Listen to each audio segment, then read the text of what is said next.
Hey everyone, my name is Danilo Petrovic. I'm Ilya Marchenko. I'm Denis Kudla. I'm Evgeny Donskoy. I'm Henry Laaksonen. I'm Peter Torebko, and you're listening to the Game to Love podcast.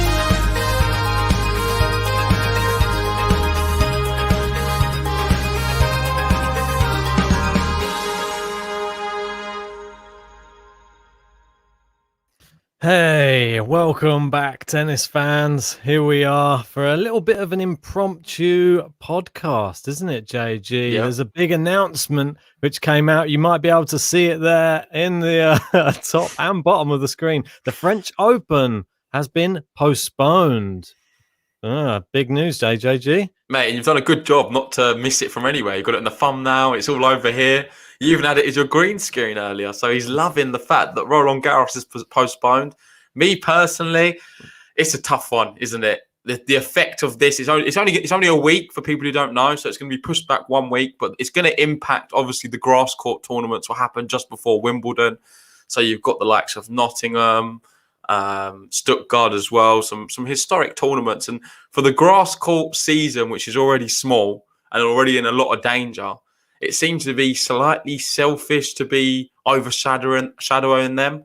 And then obviously Wimbledon just happening just after it. What kind of preparation can you have if you're just playing Roland Garros? You get past the quarterfinals of Roland Garros. You can't prepare for the grass court swing. Go straight into the grass in Wimbledon, where both surfaces are completely polar opposite.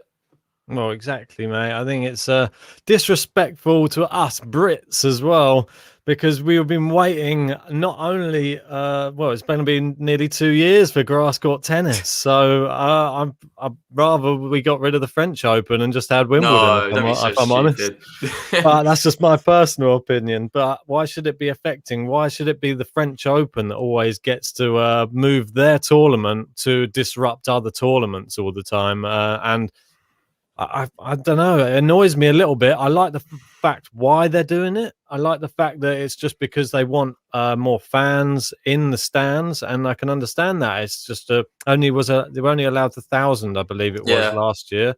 They're hoping for more this year. Yeah, which will be better. And I believe I was looking at the scheduling, and it used to always only be this same 2 week period. So previously it was recently it's been 3 weeks. They've taken a week off it. So it's only this 2 week period, which it used to always be.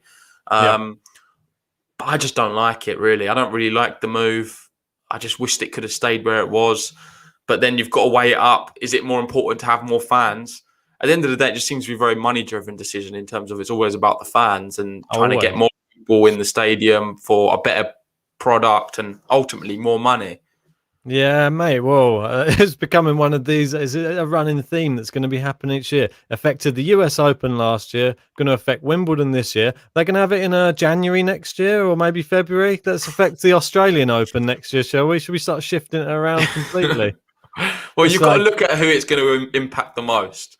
So if you just bring out a few names, let's start with someone who it won't affect. Roger Federer. He's someone who, I don't know if he's already announced it already, but I just don't see him playing Roland Garros at all. There's just no point in him doing it. He's never going to win it, let's be honest.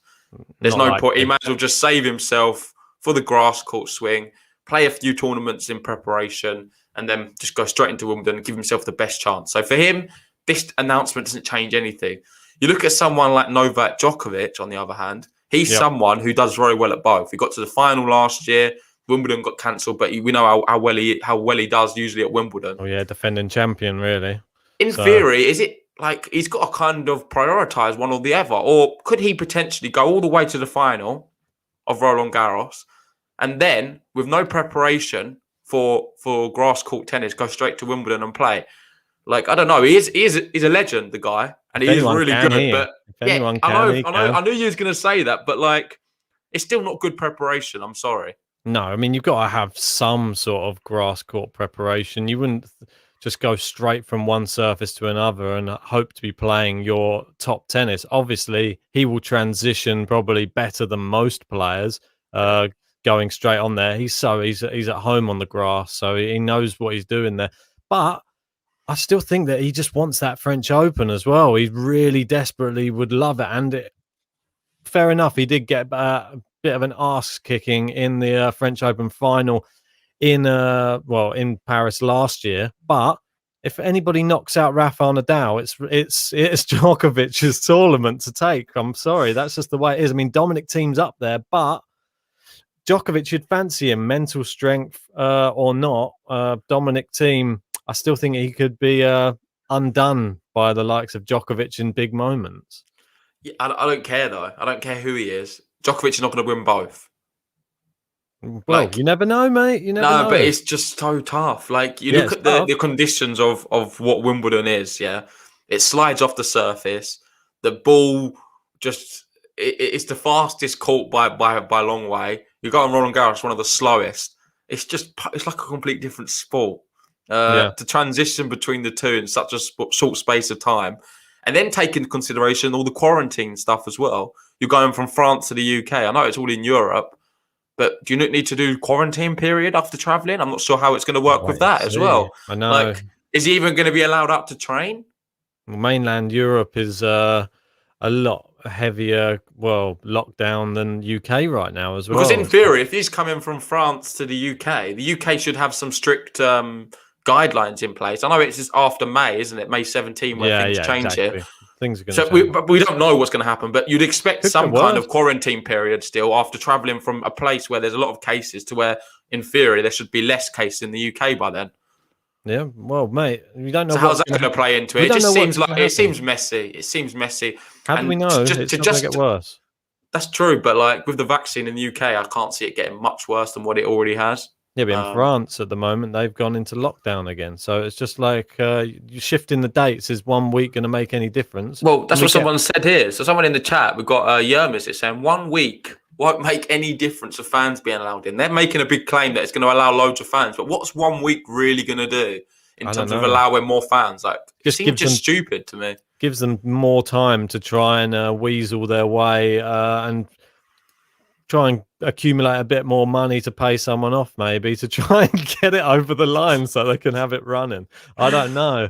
But we had an interesting question there. There was Prabesh, I think, saying, when's the Olympics running as well? I believe the Olympics is the 23rd of July, so until the 8th of August. So that will be after Wimbledon. So Wimbledon's scheduled for the 28th of June until the 11th of July.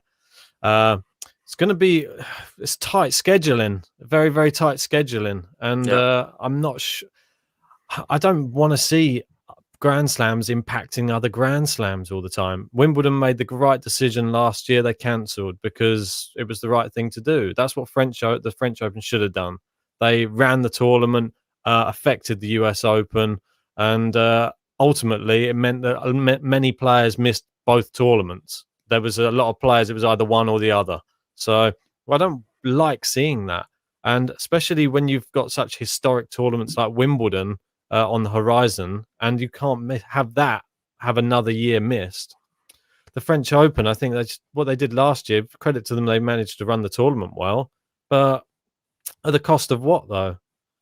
I don't know. At the cost of... you've got Perez saying 1 week worth of rollout of the vaccines is a lot of time if vaccine rollers pick up, but it takes a while to catch up, I feel. Yeah. It's not once you just take a vaccine, all of a sudden the data's always sort of lagged behind. So you're not going to see the impact of the vaccines for another month after.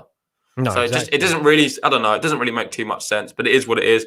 At least we're going to be having Roland Garros. I would have been really devastated if they cancelled the whole thing. I know you wouldn't be a bit indifferent, but it's my favourite Grand Slam. I'll stand by it. It's my favourite Grand Slam of the year. I love it to death. And I'm so excited to still see it this year. I just don't understand the logistics of the fact that now, in these current times, I think we need to be able to give more time between tournaments and not less. Well, I understand where you're coming from. If it gets cancelled, it's one less chance for Rafael Nadal to get another Grand Slam. So I see exactly why you want it to keep going. Otherwise, that number sort of stands still. Well, look at Rafael Nadal, say, like Wimbledon now. I forget exactly what my prediction was for Wimbledon, but I had him going quite far in that. But let's be honest, I don't see him really doing very well this year. Does he even enter it? Does he even enter it? It's another question. I can't see him not entering it. No. Surely it's Wimbledon. Wow. He's still going to have some break in between. They're probably going to, at the end of the day, there's quarantine rules for us guys and there's quarantine rules for players. It seems to be a bit different. And I'm sure they'll be able to bend the rules however they want to make sure that say the top 3 players or the top 10 players in the world will be going to both tournaments, even if they don't have to quarantine. I think they'll just let them do it. Probably. It just seems to be they've got a lot of power in the sport, and I'm not that against it because I want to see these top players compete at the Grand Slams right now. I just see, looking at someone like a Rafael Nadal, how's he going to fare in Wimbledon? Not very well. Dominic Thiem, Diego Schwartzman, these guys who predominantly are very good on the clay courts. I expect them to have a really good run this year in Roland Garros. They've been performing well. This is a good chance for them. Are they then going to be able to be ready in time with no preparation for grass court tennis, no Nottingham, none of that, to then go straight to Wimbledon? I doubt it. Well, I would be super excited to see. I don't want the French Open cancelled. A lot of the players that we speak about and a lot of the young talent on the tour are predominantly clay court players, and these are the players we sort of missed seeing last year, really, because of the move and because of maybe like qualification they didn't make it in. Now's the time. We want to see them playing. We want your Alcarazes, your Musettis. We want your Karatsevs. Karatsev, mate, look, got this made up the other day. Look at that. Yay, Karatsev t-shirt, mate. How's that? Yes, I want to see him. We have to get them rolled out to the fans as well. If you like Ben's t-shirt, they will be coming soon. We're going to be doing a few more little merch bits as well, surrounding some different players, some of our favourites on the podcast and some of yours. So if you want any suggestions on some of the merch you'd like, leave a comment for us or message us on Twitter or Instagram or Discord even. Yep. And we'll get back to you. But in the meantime, we've got one little piece there, and Ben's doing a good job. I was going to say modelling it, but I don't know if you're really modelling it. Yeah, wearing it. I'm doing a good job wearing it at the moment. That's it. But mate, I wondered if we want to just take a look at some of the statements which came out from obviously Roland Garros. They made their own statement. I can sort of share it on the screen for you guys. Ooh, there. Yeah, so this is the statement what came last night. So it's not the recent one. They did one a few hours ago confirming the fact that Roland Garros has moved back 1 week. But this one's actually talking about... I'll let you read it off, mate, because I don't have my glasses on. Yeah, no worries. It's just says here, following the RMC Sport article, Roland Garros, the 10 night sessions exclusively reserved for men published today. The FFT would like to underscore that Roland Garros women and men enjoy an equal footing, notably when it comes to prize money. In this vein, 2 women's and 2 men's matches are to be programmed daily on Court Philippe Chatrier. The day's play will therefore consist of 3 day matches and 1 night match. The fourth match, the match of the day, will be which will be played from 9 p.m. could be either men's or women's match, depending on order of play decided upon by the head of the tournament umpire. Personally, and this is something I'm for. I like this. I like this move. It's equality. They're looking to pay women and men equally. They're giving women as much chance to be on the main court, Philippe Chatrier, as what the men have been in the past. They're going the 1 night session, which is going to be the match of the day. Hopefully, it's not going to be too biased. I'm sure there will be some element of bias, but I just want to see the best match. Ben Marquez be on there. Well, hopefully not. Like, even if it is like a young gun, like someone exciting coming through, like a Lorenzo Musetti, give him a chance to be match of the day. Let's see what he can do. If he's playing someone relatively good, put him on there. Obviously, if he's playing against Rafa Nadal, I think it's 100% he's going to be match of the day. But even some of the exciting women, I want to see Swiatek on. I'm pretty sure she will because she's just won the tournament. Sara Rani? Nah, leave her off match of the day. Although she's done quite well. Well done on your pick. I know you had her going through. Is it Bogota? I believe so. Or the other one, Charleston, maybe. Charleston, Bogota, one of the two.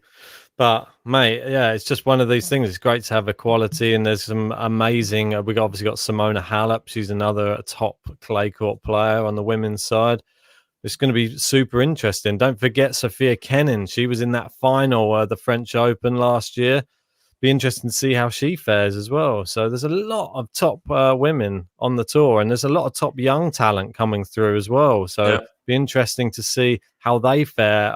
Obviously, we had such a young winner last year with Swiatek, 19 years old. It's going to give a lot of these young players hope that they can actually do it as well. So it's super excited, mate, for that. Yeah, obviously Anyway, we've got a few young players we've spoke about recently. I forget her name now. It's just completely gone. The Danish girl. She's very good. Towson. Towson, Clara Towson. There's a Yep. few others as well. Don't forget Corey Goff. Corey Goff and a few of these. I can't wait. I'm really excited. I'm just so glad it's not been cancelled.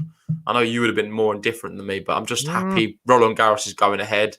You've got to have it in the I want all the schedule. slams, mate. I'm done. I don't want any. I don't want to miss a slam at all. I don't even want to see them moved. I wish they'd just go ahead with it. Them moving it because of just having fans or not is more frustrating than anything, because I don't think it's going to affect it. I think all it's going to affect is the grass court swing, and that's Well, something it's which suffering. I It's love. suffering. Like, look what's going to happen with the grass court swing now, because we've missed it. Completely got scrapped last year.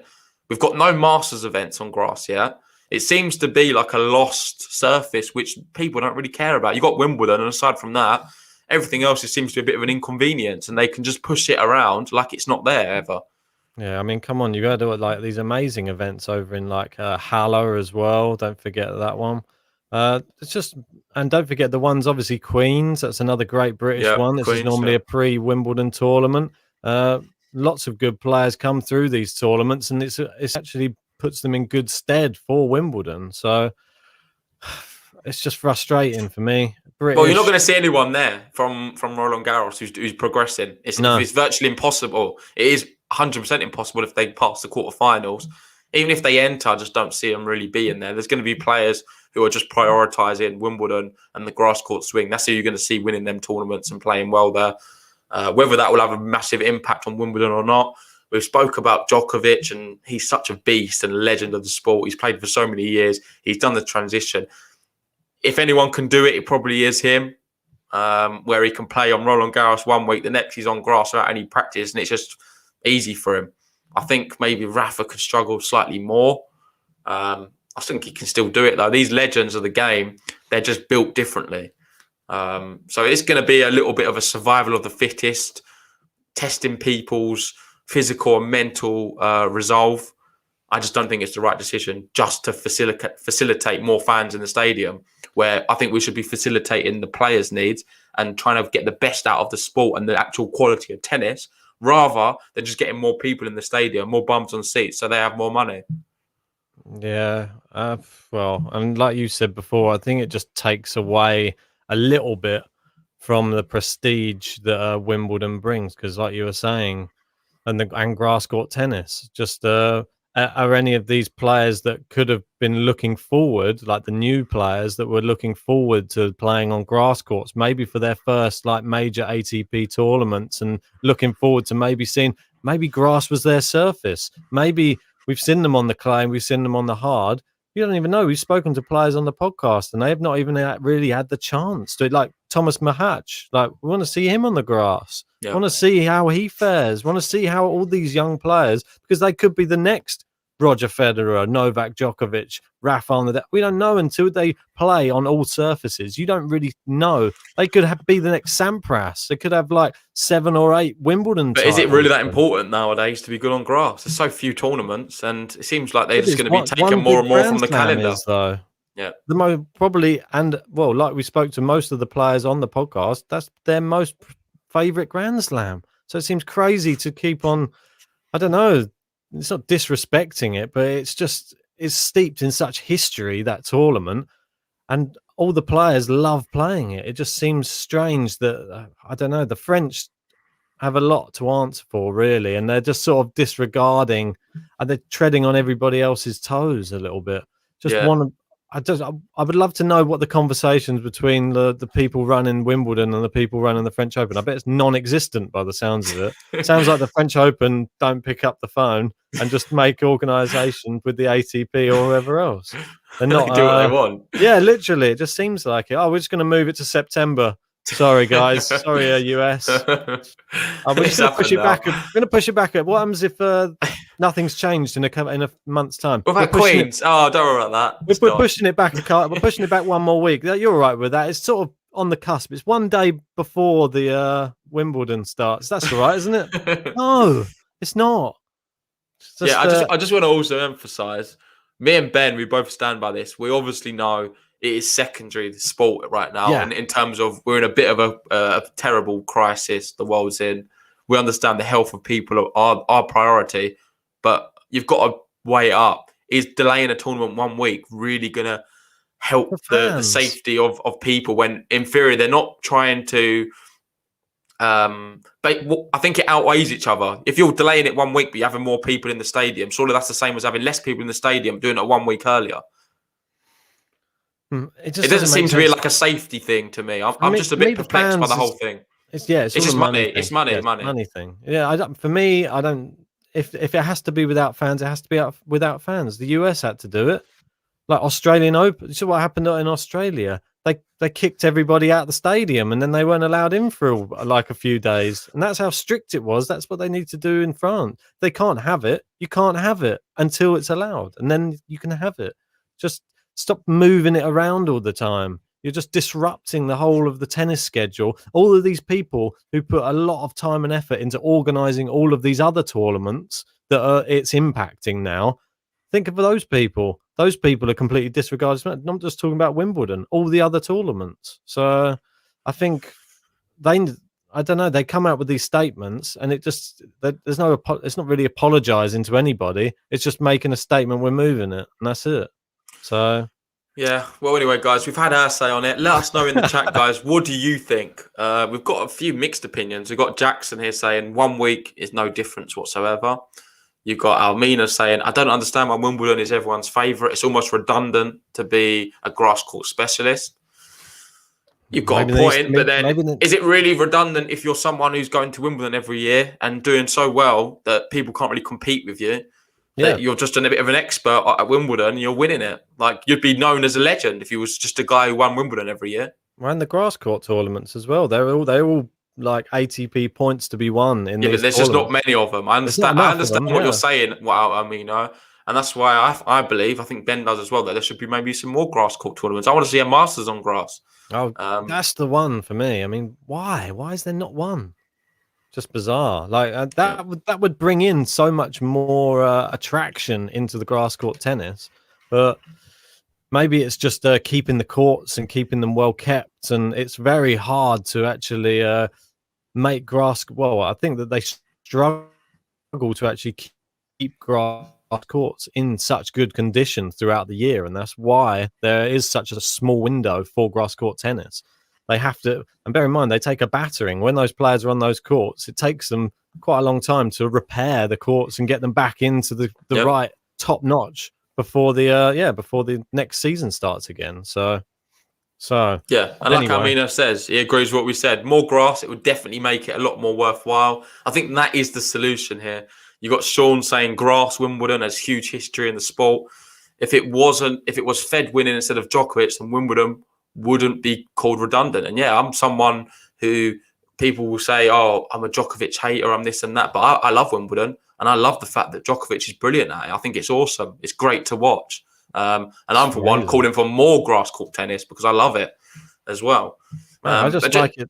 Well, I was going to say, I just like I like the fact on the grass courts, the players seem to do a little bit more not acrobatics, but they seem to dive around a lot more on the. How many times have you seen like all of these dramatic dives and stuff on the? Mate, it's exciting. It's so exciting, and everyone's really sharing the same sentiment as what we both do. That there should be a Masters on grass courts. We're going to keep singing this on our podcast until it happens because we strongly believe there should be. You've got Wimbledon. Why is there not a Masters? You've got here. Look, there's an interesting stat. Let me see if I can find it. Jackson said. There's 3 on clay, 6 on hard courts, and none on grass. Does it make any sense? Not at all. None.